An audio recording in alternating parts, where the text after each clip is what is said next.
Assalamualaikum warahmatullahi wabarakatuh.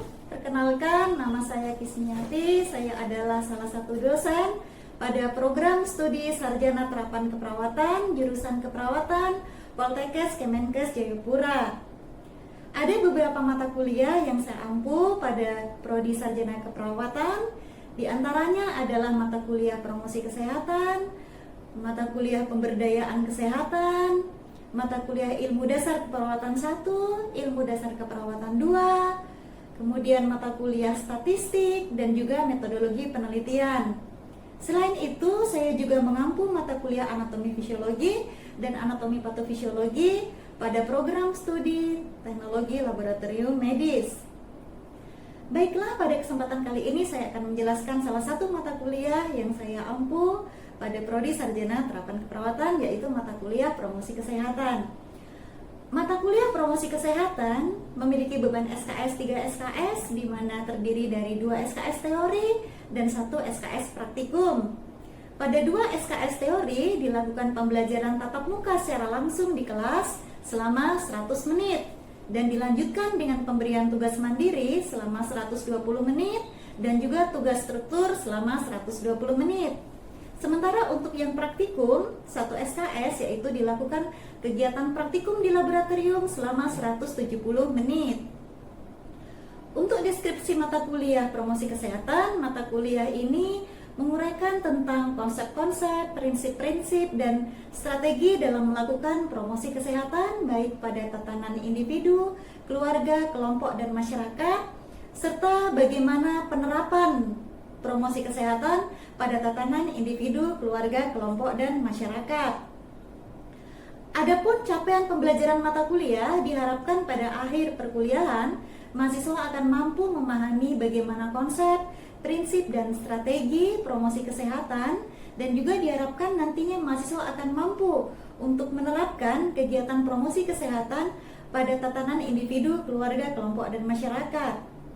Sebagai bahan kajian, pada mata kuliah Promosi Kesehatan ini terdiri dari beberapa hal, yaitu bagaimana konsep, prinsip, dan strategi promosi kesehatan, kemudian juga media dan pengembangan pesan pada media promosi kesehatan, lalu perencanaan dalam promosi kesehatan, perubahan perilaku, lalu juga pokok bahasan tentang advokasi kesehatan, kemitraan kesehatan, juga pokok bahasan tentang komunikasi, informasi, edukasi, komunikasi atau KIE, lalu juga bagaimana tentang menerapkan strategi promosi kesehatan pada tatanan individu, keluarga, kelompok, dan masyarakat.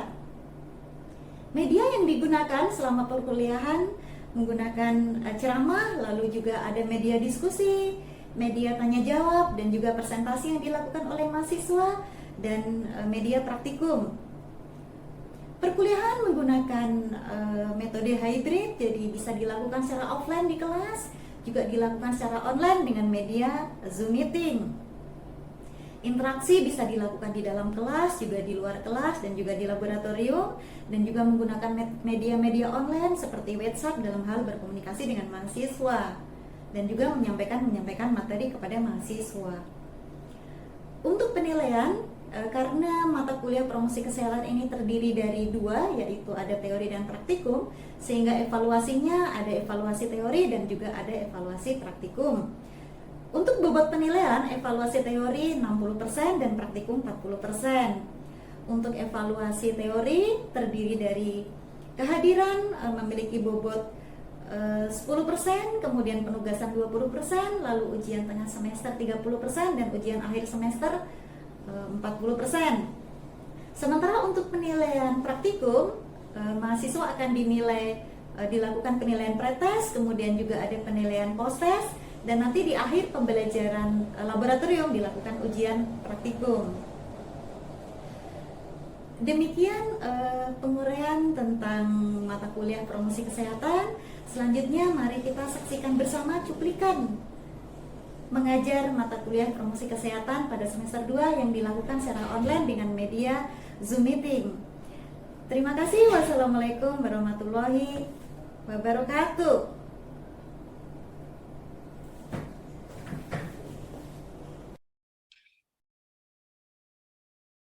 Baik, Assalamualaikum warahmatullahi wabarakatuh. Selamat siang mahasiswa semuanya.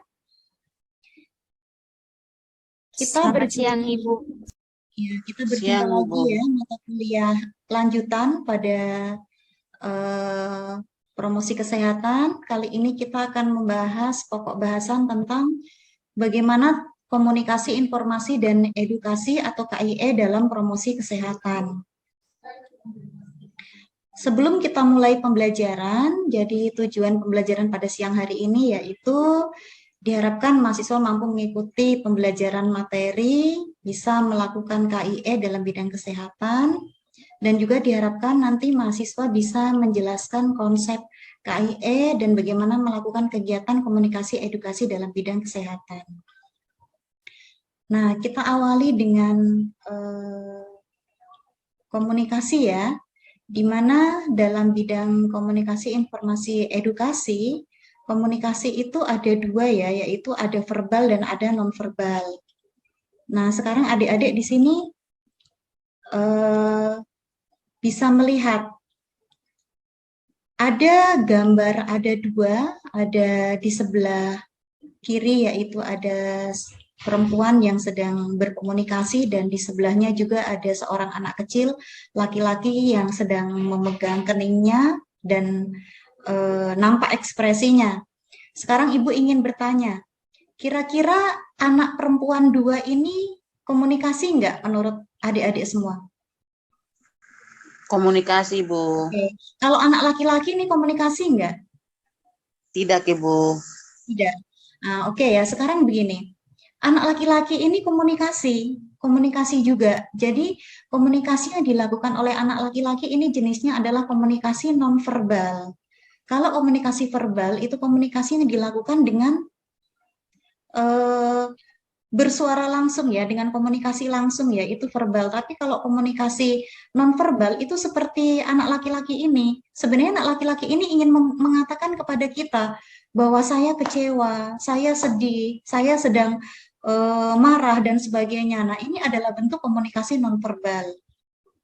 Kita sebagai tenaga promosi kesehatan harus bisa peka, memahami eh, komunikasi yang ada pada sasaran yang sedang kita ajak berkomunikasi, entah itu pada individu, pada keluarga, pada kelompok, ataupun pada masyarakat. Karena ada beberapa komunikasi yang itu memang tidak dilakukan dengan cara berbicara langsung, tapi dengan ekspresi. Nah, ini bentuk komunikasi juga. Jadi kita juga harus peka ya sebagai tenaga kesehatan atau sebagai tenaga promosi kesehatan nantinya. Bahwa komunikasi itu tidak hanya secara verbal, tapi juga secara nonverbal. Nah, ini slide selanjutnya ya. Perhatikan gambar yang ada di sebelah ini ya. Ini adalah nampak gambar seorang ibu yang sedang menimang anaknya, kemudian anaknya tertidur. Jadi awalnya anaknya ini rewel ya, anaknya nangis, rewel, kemudian sang ibu mencoba untuk menimang anaknya. Kemudian anaknya tertidur. Jadi anak ini rewel karena memang ingin tidur. Lalu si ibu ini memahami dan mengayun anaknya sehingga anak itu tertidur. Nah, jenis komunikasi yang seperti ini adalah komunikasi yang efektif. Di mana komunikasi efektif itu adalah pesan yang disampaikan oleh si pemberi pesan itu diterima oleh si penerima pesan. Jadi anak ini rewel walaupun tidak bisa berbicara secara nonverbal rewel dan ibunya mengerti bahwa si adik ini ingin ditimang karena ingin rewelnya adalah ingin tidur dan diayun dan ternyata si anaknya tidur. Ini adalah komunikasi efektif. Sekali lagi Ibu sampaikan ya bahwa komunikasi efektif adalah di mana komunikasi yang disampaikan oleh si pemberi pesan itu diterima oleh si penerima pesan. Itu berarti komunikasi efektif. Misalnya sebagai contoh, kalian berbicara kepada teman kalian, tolong besok bawakan modul promosi kesehatan saya ya. Kemudian besok teman kalian itu membawakan modul promosi kesehatan. Itu berarti komunikasi yang kalian sampaikan ke teman kalian itu berarti efektif. Kenapa? Karena pesannya itu dipahami. Jadi itu yang dimaksud dengan komunikasi efektif. Nah, ini pada slide berikutnya ya. Misalnya contohnya ya, si anak ini rewel, nangis gitu ya. Kemudian ibunya mengambil si anak ini dan ibunya menimang, ingin menidurkan. Si anak semakin menangis. Ternyata anak ini menangis bukan ingin tidur. Bukan ingin tidur. I'm hungry, Mom. Can you tell? Ya, jadi bukan ingin tidur. Saya lapar, Bu. Tidakkah kamu tahu? Ternyata si anak ini menangis itu karena lapar. Dan si ibunya salah mengerti. Dikira menangisnya karena ingin tidur. Lalu diayun. Berarti terjadi miskomunikasi. Atau pesan yang disampaikan oleh pemberi pesan itu tidak diterima dengan baik oleh si penerima pesan. Jenis komunikasi yang seperti ini itu adalah jenis komunikasi yang tidak efektif. Karena apa? Pesannya tidak tersampai. Sama, kalau misalnya kalian menyampaikan sesuatu kepada teman kalian, tolong besok hari Selasa datang ke rumah saya ya, jam 2 siang. Dan ternyata teman kalian itu menyangkanya tidak datang di hari itu karena dikira datangnya bukan hari Selasa atau hari Rabu, misalnya seperti itu berarti komunikasi yang tidak efektif, di mana bahwa pesan yang disampaikan oleh si penerima pesan itu tidak dipahami dengan baik oleh si penerima pesan ini, gitu ya. Nah, dalam dunia promosi kesehatan, penyampaian pesan secara efektif ini penting. Kenapa? Kalau pesan kita efektif, berarti apa yang kita katakan itu diterima dan dipahami dengan baik oleh si penerima pesan, atau dalam hal ini adalah orang yang sedang kita edukasi atau orang yang sedang kita lakukan penyuluhan, seperti itu. Jadi penting sekali komunikasi yang efektif. Nah, promosi kesehatan itu adalah juga suatu proses untuk memberdayakan keluarga itu supaya menjadi sehat gitu ya. Nah, dalam melakukan pemberdayaan keluarga sehat ini itu tidak mudah. Proses yang dilalui itu bisa saja akan muncul hambatan atau masalah. Kenapa? Karena walaupun sasaran kita itu keluarga, tapi kan kita harus melakukan pendekatan kepada tokoh masyarakat, kita juga melakukan kerjasama dengan kader, lalu nantinya kita juga ketemu langsung dengan anggota-anggota keluarga tersebut pada saat melakukan pendataan. Setelah itu juga nanti mungkin ada intervensi rencana-rencana yang harus kita lakukan. Nah, semua hal ini dibutuhkan komunikasi yang efektif.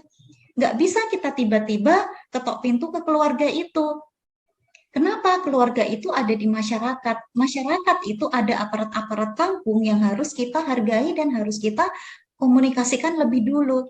Sehingga sekali lagi, komunikasi yang efektif itu penting dalam melakukan proses promosi kesehatan, dalam hal ini pemberdayaan keluarga sehat. Nah, seperti tadi yang Ibu sudah sampaikan ya, bukan hanya tentang komunikasi kepada aparat-aparat kampung sebelum kita bertemu dengan anggota keluarga, termasuk juga dalam hal melakukan penyuluhan, kemudian nanti dalam hal menggerakkan masyarakat, atau dalam hal memberikan pelayanan kesehatan, atau dalam hal melakukan advokasi kepada penentu-penentu kebijakan, itu semua memerlukan komunikasi yang efektif. Nah, ini ya. Bagaimana sih sebenarnya melakukan strategi ya? Strategi dalam melakukan komunikasi, informasi, dan edukasi gitu ya. Tentunya kita dalam melakukan komunikasi, informasi, dan edukasi itu juga perlu langkah-langkah gitu ya. Perlu melalui alur, melalui langkah-langkah yang jelas. Kita harus memahami bagaimana sih karakteristik sasaran yang kita ajak berbicara. Kita juga harus memahami bagaimana sih sosial budaya, bagaimana sih kearifan lokal di sana, politik, ekonomi, dan sebagainya, sehingga komunikasi kita itu bisa efektif dan efisien. Jadi tentunya ada hal-hal yang harus kita gali lebih dulu. Tidak bisa kita langsung melakukan komunikasi seperti itu ya. Nah, misalnya ini contohnya ya. kalau seperti ini ya. Tadi Ibu sudah sampaikan bahwa komunikasi efektif itu bahwa komunikator dan komunikan itu sama-sama memiliki pengertian yang sama, atau dalam hal kedua belah pihak itu berkomunikasi dan sama-sama mengerti apa yang sedang dibicarakan, gitu ya.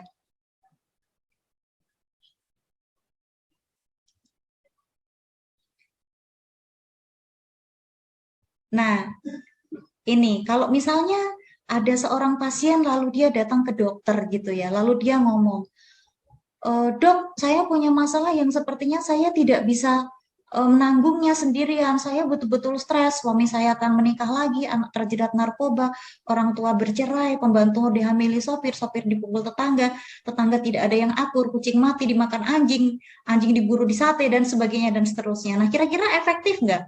Tidak akan efektif. Kenapa? Terlalu panjang. Intonasinya terlalu cepat, tidak ada titik dan komanya. Nah, itu tidak efektif gitu ya. Jadi komunikasi yang efektif itu bisa tersampai sebenarnya merupakan butuh proses juga. Penyampaian tujuan atau pesan itu harus dilakukan dengan cara yang baik dan dengan kontak sosial yang baik pula gitu ya. Jadi kita juga perlu strategi dalam melakukan komunikasi yang efektif. Cara bicara kita, intonasi kita, kemudian apa ya, pokok bahasan yang ingin kita atau topik pembicaraan yang ingin kita sampaikan itu juga mempengaruhi komunikasi kita itu menjadi efektif atau enggak. Misalnya contohnya ini. Nah, ini ada gambar ya. Ada seorang ibu yang sedang naik becak, kemudian di sebelahnya ada seorang ibu yang sedang tidur di trotoar dengan anaknya ya. Kira-kira menurut adik-adik itu sang ibu yang tidur di trotoar dengan anaknya itu komunikasi enggak? Komunikasi enggak itu? Ibu-ibu yang sedang tidur di trotoar dengan anaknya. Menurut kalian? Ayo, komunikasi apa enggak?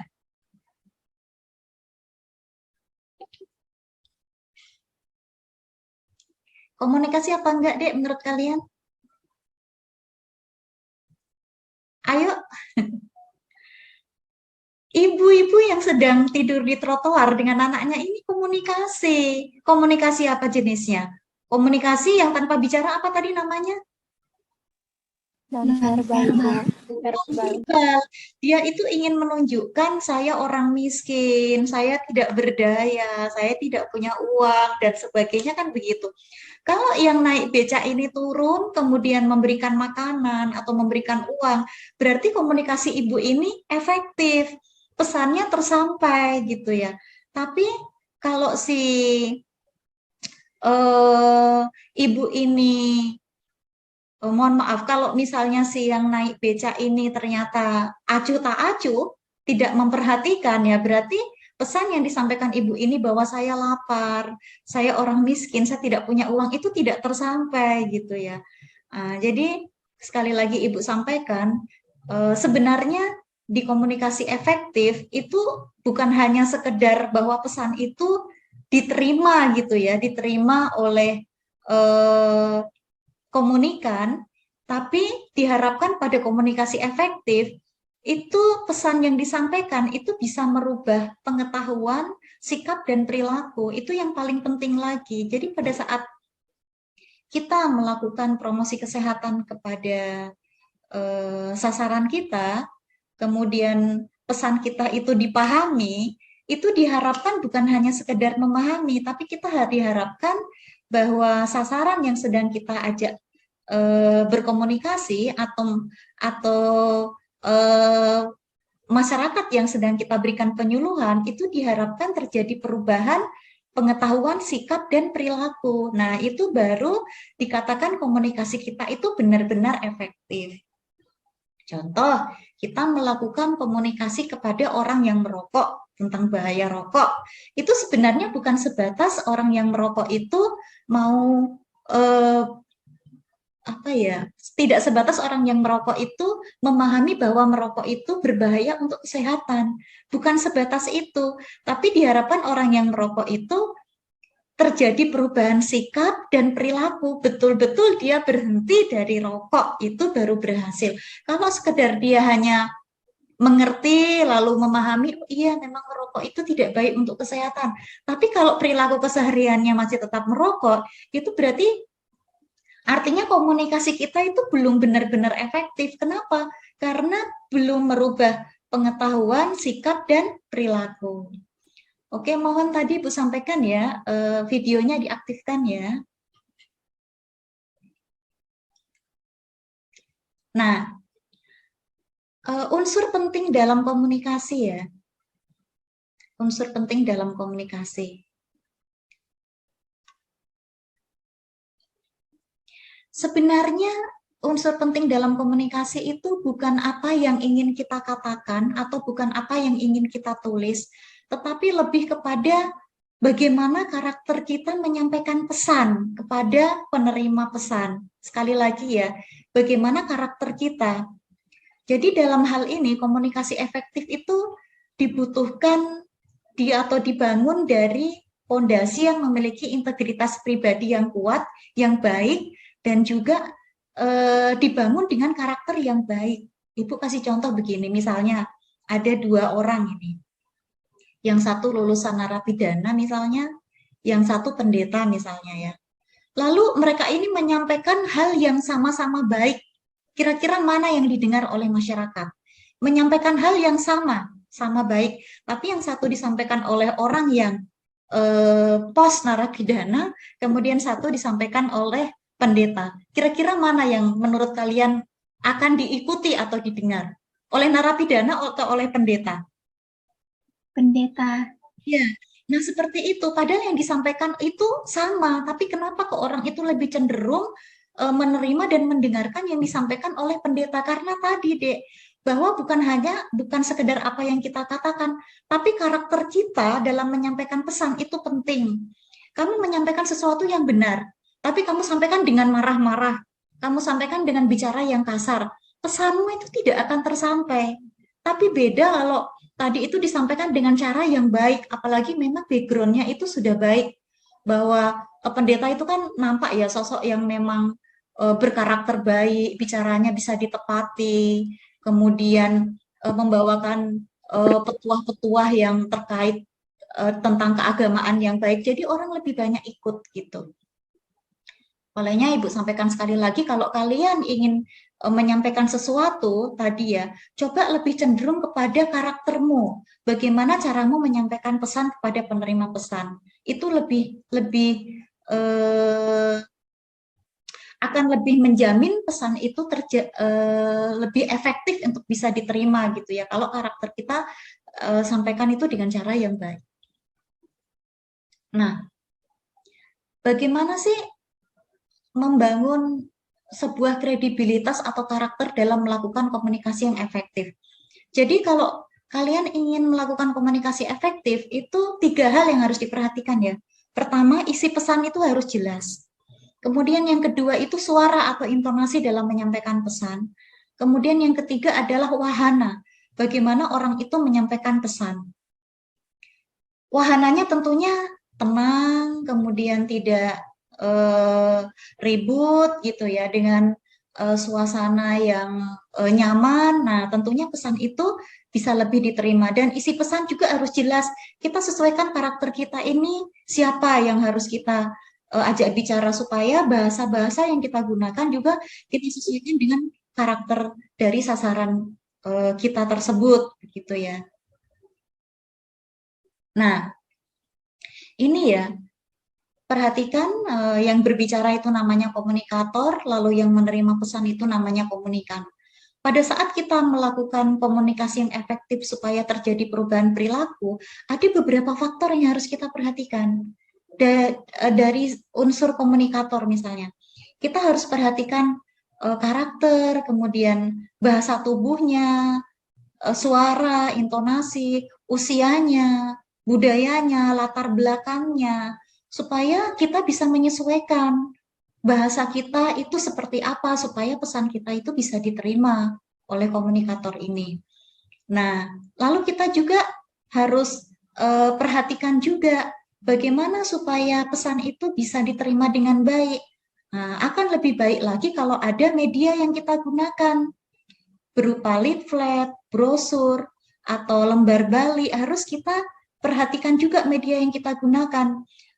Media itu sebaiknya ringkas, kemudian sebaiknya jelas gitu ya, memuat fakta dan memberikan informasi-informasi yang penting gitu ya. Nah, seperti itu. Agar komunikan kita itu bisa memahami pesan yang kita sampaikan. Itu tadi ya.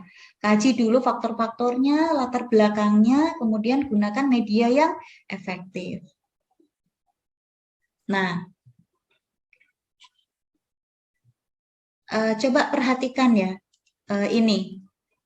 Ini adalah gambar seorang wanita yang sedang memberikan penyuluhan kesehatan ya kepada anak-anak SD ya tentang PHBS, bagaimana perilaku hidup bersih sehat, yaitu salah satunya menggosok gigi. Menurut kalian komunikasinya ini efektif nggak, Ibu bertanya? Efektif nggak komunikasinya dari foto ini? Efektif nggak? Coba perhatikan respon anak-anak SD. Efektif nggak menurut kalian? Ayo dijawab dulu.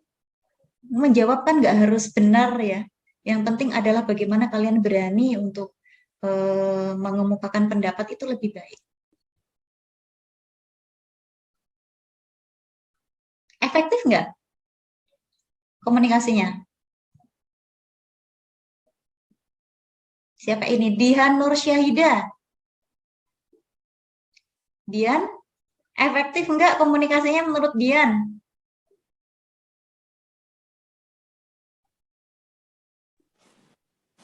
Iya, Ibu. Efektif nggak Dian menurut Dian? Kalau menurut saya kurang efektif, Ibu. Kenapa? Atau Sri Rezeki, efektif nggak? Sri Rezeki, efektif nggak komunikasinya?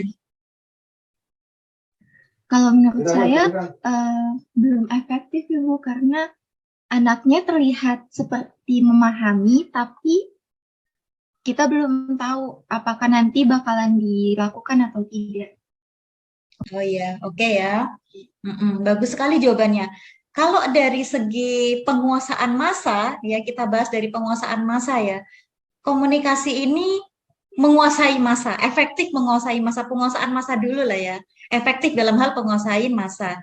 Namun ya tadi memang Ibu sampaikan bahwa komunikasi yang efektif itu sampai terjadi perubahan perilaku. Nah, dalam hal penguasaan massa kenapa Ibu katakan efektif? Karena dari tidak ada satupun tatapan mata anak SD ini yang tidak tertuju kepada si petugas yang sedang melakukan penyuluhan ini. Coba itu perhatikan semua tatapan mata anak-anak SD ini. Semua tertuju kepada si pemberi materi ini. Kenapa? Karena menggunakan media, ya, menggunakan pantom gigi. Walaupun pantom gigi ini kecil, tapi ternyata mampu menarik anak-anak yang melihatnya. Dari segi penguasaan massa dulu ya. Nah, olehnya nanti kalau misalnya kalian mau melakukan penyuluhan kepada sasaran, kelompok sasaran, gunakan media sesuaikan. Karena beda, andai kata ini hanya bicara dengan mic, begitu tanpa menggunakan media, tentunya akan beda karena menggunakan ada pantom. Demikianlah tadi cuplikan video pengajaran pada mata kuliah promosi kesehatan.